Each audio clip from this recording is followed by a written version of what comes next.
Bienvenue dans notre potager. Bonjour, je vous présente mon potager.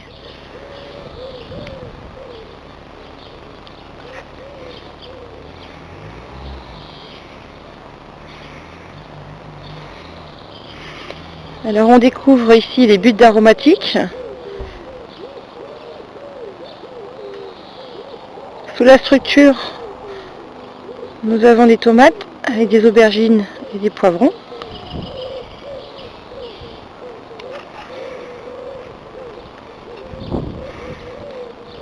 On aperçoit également le caisson à semis, duquel nous allons nous approcher. Voici le caisson à semis, avec un système de culture en lasagne, la décomposition apportant la chaleur et l'humidité suffisante pour la germination des semis. Alors ici nous trouvons les semis d'hiver, avec de la betterave orange, de la betterave rouge, navet, rutabaga, poireaux, céleri, brocoli violet. Nous avons également caché par le cajot les choux cabus, les choux-fleurs et là derrière des brocolis, mais des verts ceci. Voilà, on aperçoit en fond un pied de courge de Nice que j'ai oublié et qui pousse à merveille et qui nous cache un petit peu les salades, le persil, le poiré et épinards en germination, ainsi que les radis qui se plaisent fort bien ici. Maintenant nous découvrons toute cette bande où a poussé les semis spontanés de capucine qui amènent la fraîcheur et l'humidité suffisante. On aperçoit effectivement le maïs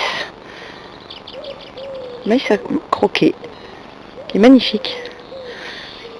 Et caché un peu en mélange, il y a effectivement, on va s'approcher, les artichauts qui sont cachés par là. Alors faut que je les trouve. Voilà, les artichauts.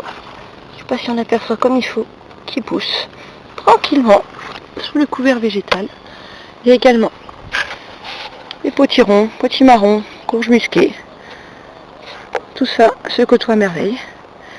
À côté, c'est l'ancienne structure à tomates où j'ai apposé du grillage sur lequel poussent des petits pois grimpants.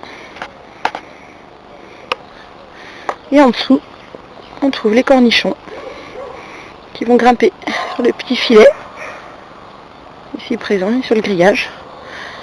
D'un côté les épinards et de l'autre les poirées, auxquels nous allons pouvoir associer d'autres légumes, notamment des légumes racines, puisqu'ici nous avons des légumes feuilles et des légumes fruits. Poursuivons notre visite avec caché sous la bâche à l'origine les melons qui cette année n'ont pas pu pousser mais se sont fait croquer. Par contre nous trouvons des tomates, du melon vert, toujours du capucine bien sûr, avec leur utilité.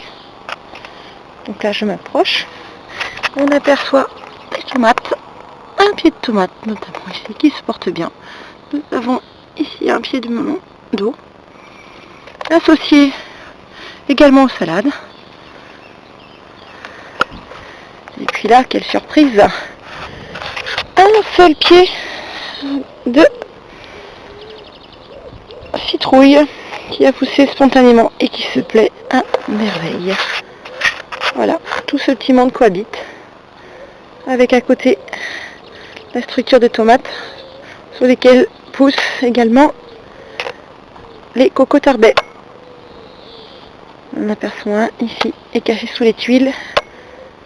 Au pied, quelques tomates d'avant-fond. On aperçoit les fleurs magnifiques. On aperçoit effectivement les salades plantées par plusieurs pieds. Il y a la laitue romaine, la laitue à coper et la grenobloise. Voilà, que l'on coupe uniquement, puisque même les salades qui ne sont pas coupées peuvent repousser 2 à 3 fois, donner d'autres salades, ce qui fait des économies considérables. Là bientôt, le ballot de paille est quasiment caché entièrement par les capucines, qui sont également des semis spontanés. Voilà. Et là, pour la grande fierté, on aperçoit la poire de terre qui pousse, qui ne sera récoltée qu'en novembre, voire décembre. Voilà. C'est une plante potagère de la famille des la même famille que les dahlias. Ce n'est pas la famille des solanacées. Ce n'est pas la même famille que les pommes de terre. Ça a un goût a priori délicieux et sucré. Voilà. La poire de terre est donc de la famille des dahlias.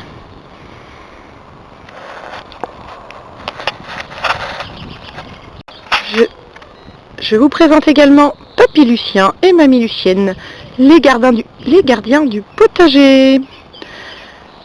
Voilà, qui veillent sur le bon déroulement et la bonne santé des légumes.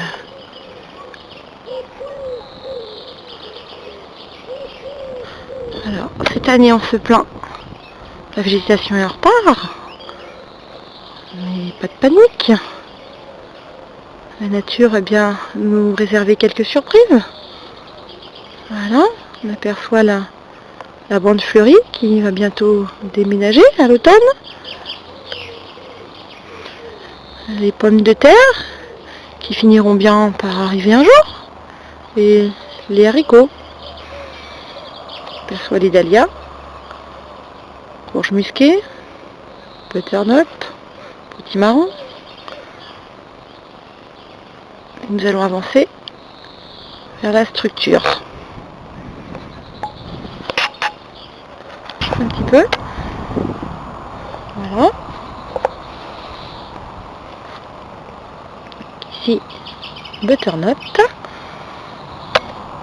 Ici, on aperçoit enfin une courgette qui pointe le bout de son nez. Alors là, on a débâché pour que ça prenne un petit peu la pluie, puis on rebâchera. Comme ça, la décomposition ramènera la chaleur suffisante qui nous manque un petit peu cette année. Voilà. Et là, venez, je vous montre. Voilà un pâtisson en formation. Plutôt une bonne nouvelle, non?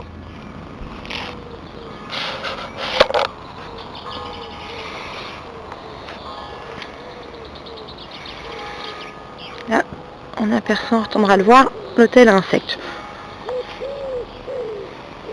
Mais bon.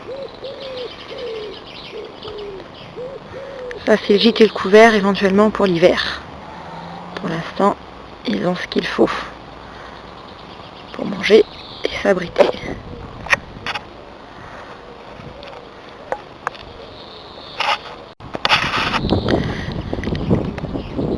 Voilà enfin la dernière partie du terrain où se sont épanouis au printemps les iris magnifiques, dont on aperçoit encore quelques fans que j'ai laissés pour ombrager certains cucurbitacées, les fraisiers qui ont régalé nos papilles et qui sont en train de repousser après un petit nettoyage. Voilà. Là je remonte effectivement.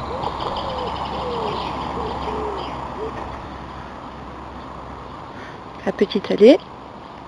Ah, j'oubliais. On aperçoit nos noisetiers qui ont été plantés l'année dernière, issus de semis spontanés.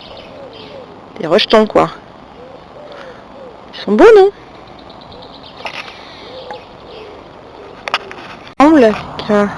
Le soleil qui nous fait de l'œil. Avec la petite partie repos du jardinier, le compost derrière. On aperçoit une vue d'ensemble. Vue du bas, bien sûr, du jardin, puisqu'on a la chance d'avoir un dénivelé. Voilà. Voici l'hôtel à insectes, fabrication maison, bien sûr. Et puis, la future allée fleurie, puisqu'elle va être décalée à l'automne. Voilà, pour terminer la visite du potager, où la patience du jardinier et la confiance en la biodiversité et la nature sont importantes. Bonne journée!